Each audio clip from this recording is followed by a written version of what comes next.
கர்த்தரும் இரட்சகருமாகிய இயேசு கிறிஸ்துவின் நாமத்தினாலே யாவருக்கும் வாழ்த்துக்களை தெரிவித்துக் கொள்கிறேன். இந்த நாளிலும் நாம் சிந்திக்கும்படியாக தென்னிந்திய திருச்சபை நமக்கு கொடுத்த தலைப்பு மாற்றுத்திறனாளிகள் பராமரிப்பும் மதிப்பும். ஒவ்வொரு ஆண்டும் டிசம்பர் மாதம் 3ஆம் நாள் சர்வதேச ஊனமுற்றோர் தினம், மாற்றுத்திறனாளிகள் தினம் என்று அனுசரிக்கப்படுகிறது. நம்மிலே அநேகர் இந்த மாற்றுத்திறனாளிகளை குறித்து என்ன நினைத்துக் கொண்டிருக்கின்றோம்? வேதாகமம் அவர்களை குறித்து என்ன சொல்லுகிறது? நாம் அவர்களிடத்திலே எப்படி நடந்து கொள்ள வேண்டும்? இதை இந்த நாளிலே நாம் தியானித்து அதன்படி நடக்க கர்த்தர் நம்மை அழைக்கின்றார்.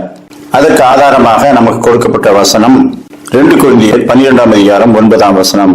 அதற்கு அவர், என் கிருபை உனக்கு போதும், பலவீனத்தில் என் பலம் பூரணமாய் விளங்கும் என்றார். எல்லாரும் ஆரோக்கியமாய் பிறக்கும்போது ஒரு சிலர் மாற்றுத்திறனாளிகளாக பிறந்து விடுகிறார்கள். இது படைப்பிலே ஏற்பட்ட ஒரு சின்ன குளறுபடி என்று நினைத்துக் கொண்டிருக்கின்றோம். ஆனால் தேவன் சொல்லுகின்றார், அவர்கள் தெரிந்தே உண்டாக்கப்பட்டவர்கள். ஆதியிலே மோசையை அவர் அனுப்பும் போது அவன், நான் மந்த நாவும் திக்கு வாயும் உள்ளவன் என்று சொல்லுகின்றான். அப்பொழுது கர்த்தர் அவனிடத்திலே சொல்லுகின்றார், அப்பொழுது கர்த்தர், மனுஷனுக்கு வாயை உண்டாக்கினவர் யார்? ஊமையனையும் செவிடனையும் பார்வையுள்ளவனையும் குருடனையும் உண்டாக்கினவர் யார்? கர்த்தராகிய நான் அல்லவோ?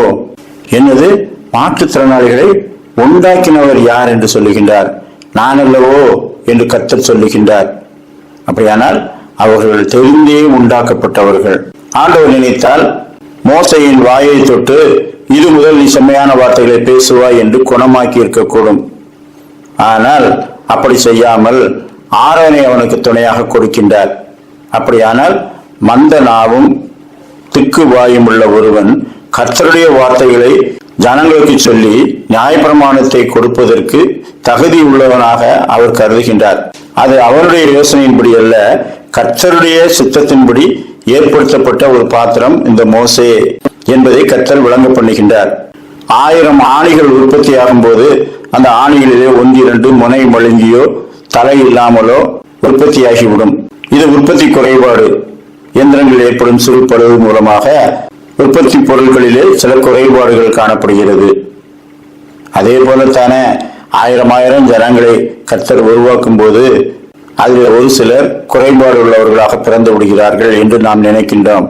அப்படி அல்ல, கர்த்தர் சொல்லுகின்றார், இயந்திரங்கள் வேண்டுமானால் பழுதானவைகளை உற்பத்தி பண்ணிவிடும், ஆனால் நான் அறிந்தே உற்பத்தி செய்கிறேன், நான் தெரிந்தே அவர்களை மாற்றுத்திறனாளிகளாக படைத்திருக்கின்றேன்.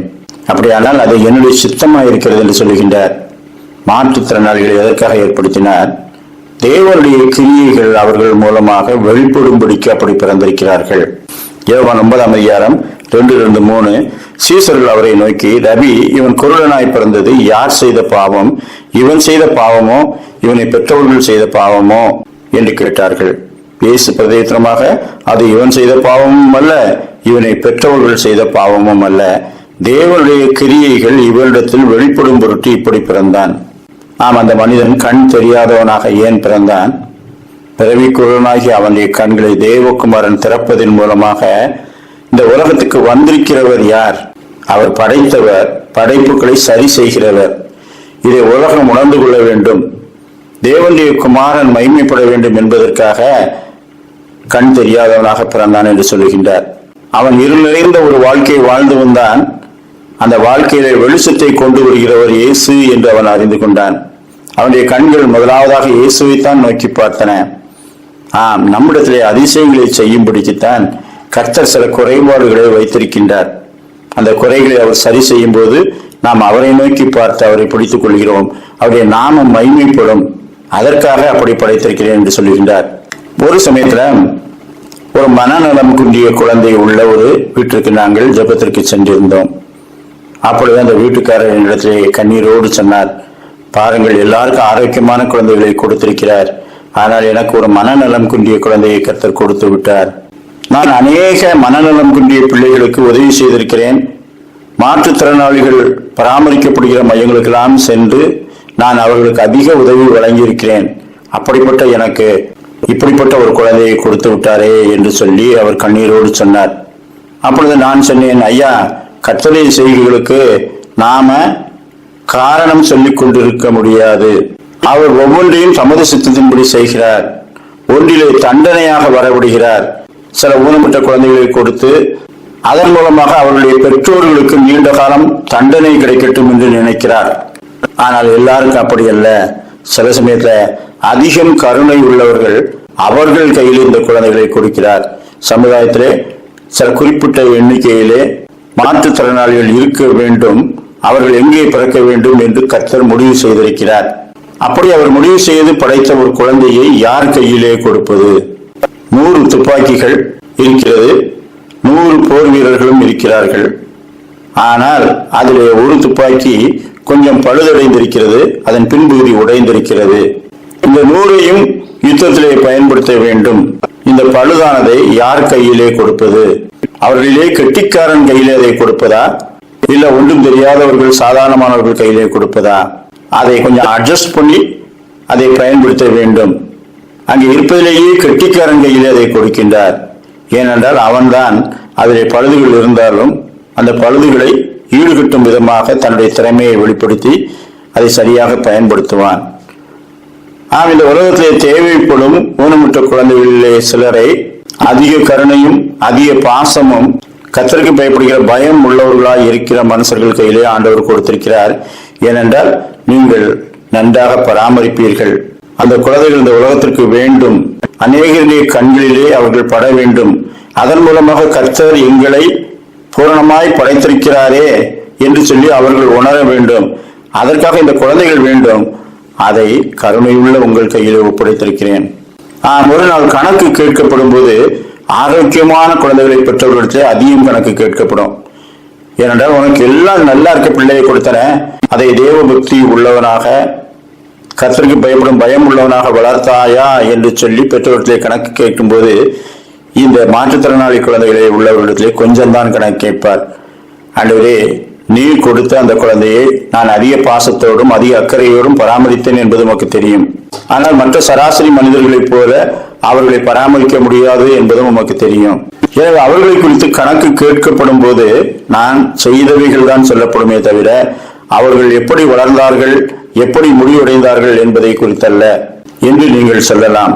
எனவே கர்த்தர் தந்த இந்த சிலுவைக்காக நன்றி செலுத்துங்கள்.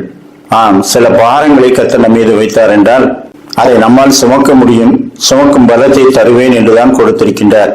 எனவே நீங்கள் முழுமுழுக்காமல் கர்த்தருக்கு நன்றி செலுத்துங்கள், நாங்கள் ஜெபிக்கிறோம் என்று சொன்னேன். ஊனமுற்றோரை குறித்து நம்மளே அநேகர் சரியாய் நினைப்பதில்லை. ஒரு சமயத்துல ஒரு ஊனமுற்றோர் இல்லத்திற்கு ஒரு IAS அதிகாரியான ஒரு அம்மையார் வந்திருந்தார்.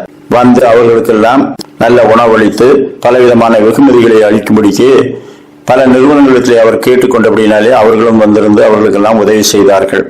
அப்பொழுது அந்த அம்மையார் என்னிடத்தில் சொன்னார், நான் ஏன் இந்த மாவட்டத்திலே பொறுப்பேற்ற உடனே இவர்களை தேடி வந்தேன் தெரியுமா என்று கேட்டார். அப்பொழுது நான் எதற்காக அம்மா என்று கேட்டேன். அவர்கள் சொன்னார்கள், எங்கே தேவை இருக்கிறதோ அங்கேதான் நாம் நிறைவு உண்டாகும்படிக்கு செயல்பட வேண்டும். இதோ இந்த மனிதர்களுக்கும் இந்த பிள்ளைகளுக்கும் பழுதான சரீரம் இருக்கிறது. ஆனால் அந்த பழுதான சரீரத்திற்குள்ளே பழுதடையாத ஒரு ஆத்மா இருக்கிறது. சரீரத்துக்கு என்ன வேண்டுமோ அதை நாம் கொடுக்க முடியும், ஆத்மாவுக்கு என்ன வேண்டுமோ அதை அவர்கள் தேவனிடத்தை பெற்றுக்கொள்ள வேண்டும்.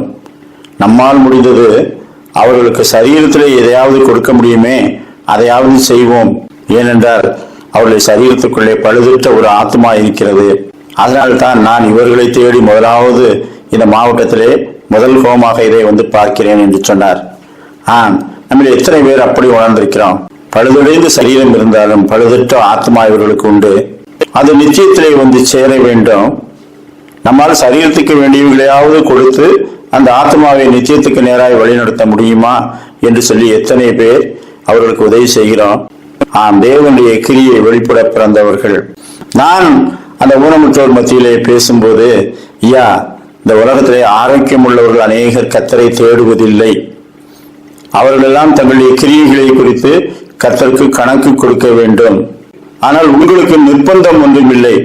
ஆண்டவரே, நாங்கள் தான் ஒதுக்கப்பட்டு ஊருக்கு வெளியிலே ஏதோ ஒரு கோமிலே வந்து அடைக்கலம் புகுந்திருக்கிறோமே, உங்களுடைய நியதிகள் அதிகமாய் எங்கள் மேல் சுமத்தப்படுவதில்லை. ஆனால் இந்த இடத்திலும் நாங்கள் உண்மை தேடுகிறோம். இந்த வலிகள் வேதனைகள் எல்லாம் இல்லாத ஒரு லோகத்தில் எங்களை சேர்த்துக் கொள்ளும் என்று நீங்கள் அவரை வேண்டிக் கொள்ள வேண்டும். இந்த உலக வாழ்வு ஒவ்வொரு மனுஷனுக்கும் ஒரு சோதனை ஓட்டமாக கொடுக்கப்பட்டிருக்கிறது. அந்த சோதனையிலே அவன் எப்படி செயல்படுகிறான் என்பதை ஆண்டவர் கண்காணித்துக் கொண்டிருக்கின்றார். ஒரு பஸ் டிரைவருக்கு ஆள் எடுக்க வேண்டும் என்றால் உடனே ஒரு பெரிய கிரவுண்டில் ஒரு பஸ்ஸை நிறுத்தி அதை ஒரு ரவுண்டு எடுத்து ஓட்டி காட்டுங்கள் என்று சொல்வார்கள். அதை 2 ட்ரம்முகளுக்கு இடையாக சரியாக ஓட்டி அதில் வெற்றி பெறுகிறவர்களுக்குள்ளே தான் ஒருவரை தேர்ந்தெடுக்க முடியும். ஏனென்றால் அது ஒரு சோதனை ஓட்டம். அப்பொழுதே அவனால் ஸ்டார்ட் பண்ண முடியல, அந்த ட்ரம்முகளுக்கு நடுவா வண்டியை ஓட்ட முடியல என்றால் அவன் ஃபெயில். அதே போல்தான் இந்த உலகத்திலே நமக்கு கொடுக்கப்பட்ட இந்த ஓட்டத்திலே மாற்றுத்திறனாளிகளை நமக்கு பக்கத்திலேயே ஆண்டவர் வைத்து அவர்களுக்கு நீங்கள் என்ன செய்கிறீர்கள் என்று சோதனையை வைத்திருக்கின்றார். ஆண்டவரே, நாங்கள் அவர்களுக்கு உதவி செய்தோம், அவர்கள் துக்கத்தை ஆற்றினோம், அவர்களுக்கு ஆறுதல் சொன்னோம், அவர்களுக்கு சரீரத்துக்கு வேண்டியவைகளை எல்லாம் கொடுத்தோம், அவர்களை நம்பிக்கை உள்ளவர்களாக தேற்றினோம், இதையெல்லாம் செய்தோம் என்று நாங்கள் சொல்ல வேண்டும். அப்படி சொல்லும்படியான ஒரு சோதனை காலத்துக்குள்ளே எங்களை வைத்திருக்கிறார்.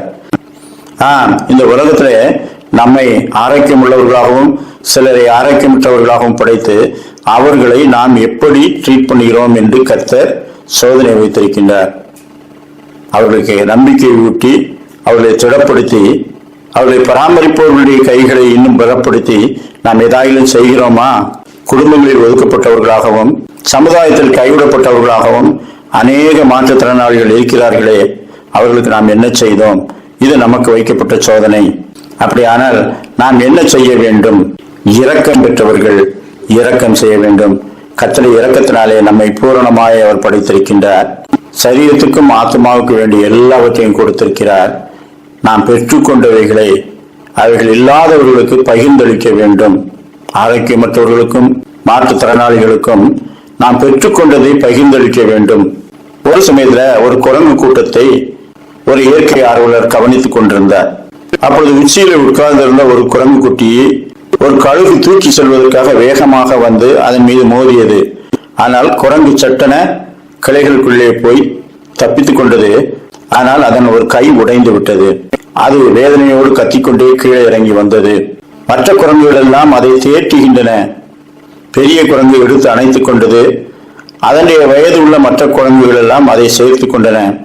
அவைகளுக்கு உணவு கிடைக்கும் போது குரங்கு கூட்டத்திலே பலமானதுதான் முதலாவது சாப்பிட வேண்டும். ஆனால் அந்த பலமானதும் இந்த ஊனமுற்றத்திற்கு முதலாவது உணவு கிடைக்கும்படிக்கு வழிவகை செய்தது. அப்படியானால் இந்த கருணையும் இரக்கமும் கூட்டமாய் வாழும் எல்லா விலங்குகளிடத்திலும் இருக்கிறது என்று அவர் தனது ஆய்வு முடிவை எழுதினார். கர்த்தர் நம்மிடத்திலே இரக்கம் பெற்றவர்கள் இரக்கம் செய்ய வேண்டும் என்று சொல்லுகின்றார். நம்மால் முடிந்த நற்கிரியைகளை அவர்களுக்கு காட்டுவோம். எவர்களிடத்திலே இரக்கம் காட்டும்படிக்கு கர்த்தர் அவர்களை படைத்திருக்கிறாரோ அவர்களிடத்திலே நாம் அதிக இரக்கம் காட்டி அவர்களுக்கு நற்கிரியைகளை செய்ய வேண்டும். அன்பினால் நாம் அவர்களை தாங்க வேண்டும். 2 சாமுவேல் 9:7-13 உன் தகப்பனாகிய யோனத்தான் நிமித்தம் நான் நிச்சயமாய் உனக்கு தயை செய்வேன். நீ என் பந்தியில் நித்தம் அப்பம் புசிப்பாய் என்றான். மேவிபோசேத் எருசலேமில் குடியிருந்தான். அவனுக்கு 2 காலம் முடமாய் இருந்தது. தாவீதின் பந்தியிலே யோனத்தானின் குமாரனாகிய மேவிபோசேத் சாப்பிடும்படிக்கு அவனுக்கு அனுமதி கொடுக்கின்றார். கர்த்தர் நமக்கு முன்பாக காட்டுகிறவர்களை நாம் ஏற்றுக்கொண்டு அவர்களுக்கு கனத்தையும் மகிமையும் கொடுக்க வேண்டும். நம்மிலே ஒருவராக அவர்களை ஏற்றுக்கொள்ள வேண்டும். மாற்றுத்திறனாளிகள் அநேகரிடத்திலே நாம் கேட்கும் போது எங்களுக்கு இரக்கம் பாராட்டுவதை விட தங்களில் ஒருவராக எங்களை ஏற்றுக்கொள்வதுதான் எங்களுக்கு மிகுந்த சந்தோஷம் அளிக்கிறது. பார்வை இழந்த ஒருவர், அவர் டெலிபோன் பூத் ஆபரேட்டராக வேலை செய்தார். அரசாங்கத்தில் வேலை. அவர் சொல்லுவார், நீங்கள் என்னை கைப்பிடித்து கூட்டி செல்வதெல்லாம் எனக்கு உதவிதான். ஆனால் அதை விட நான் ஒரு அரசு ஊழியன் என்று சொல்லி என்னை மதித்து நீங்கள் பேசுகிறீர்களே, அதுதான் எனக்கு மிகுந்த நிறைவை தருகிறது, சந்தோஷத்தை தருகிறது என்று அவர் சொல்லுவார். மாற்றுத்திறனாளிகளை குறித்து நாம் சிந்திக்கும்படிக்கு கர்த்தர் நம்மை அழைக்கின்றார். அப்படிப்பட்டவர்கள் மீது அன்பு கூறுவோம், சேர்த்துக் கொள்வோம், நற்கிரியைகளை செய்வோம். நித்தியத்திலே சேரும் போது அப்படிப்பட்டவர்களை ஆத்மா நம்மோடு பரலோகத்திலே வரும். அங்கே பழுதில்லாத ஒரு ராஜ்யத்திலே அவர்கள் பங்கு பெறுவார்கள் என்பதை நினைத்தவர்களாய் அவர்களை நேசிப்போம். கர்த்தர் தாமே அப்படிப்பட்ட நல்ல சிந்தனைகளை இந்த நாளிலும் நமக்கு தந்தருள்வாராக. ஆமேன்.